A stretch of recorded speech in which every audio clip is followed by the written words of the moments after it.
I had no clue that you could actually get 27 years without parole for a first-time offense. I thought those kind of sentences were reserved for predators and people who hurt people. I once met a prosecutor who told me he'd never met a kingpin, but he sentenced a lot of people to kingpin sentences because of the law. Sentencing guidelines doesn't give the judge discretion. My judge looked me right in the eye and told me, I don't want to do this. I got sentenced back in 1992 to 27 years federal prison for first-time offense. Got commuted in 2006 by President Bush. It's a powerful thing. I was telling the president today that never underestimate one act of kindness that changed somebody's life.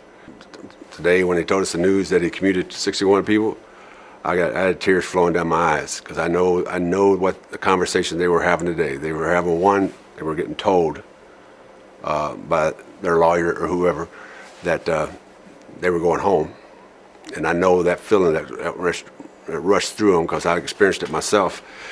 I was told when I got arrested that I was looking at a year maybe, and then at my advice of my lawyer, I went to trial, and I wound up getting 27 years because I was charged with conspiracy for everybody who was involved.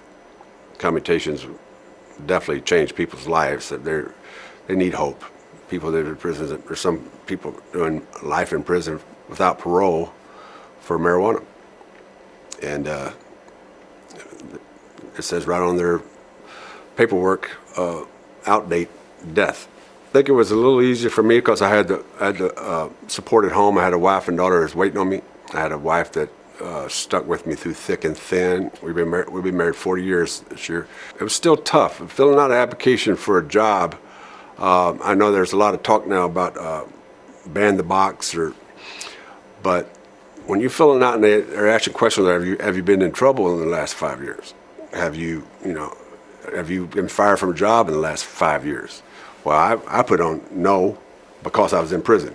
No, because I kept putting that. I wanted to make sure I was as truthful as possible with them because I was applying for a federal job, and I knew that they would vet me, and I didn't want them to come back. After I come in and prove myself as being a good worker, which I was sure I was going to, I didn't want to come back and find something like that I wasn't truthful and lose that job. 14 years of a gap in my history was hard to explain, but I made sure I explained it very well. I had some people who took a chance on me.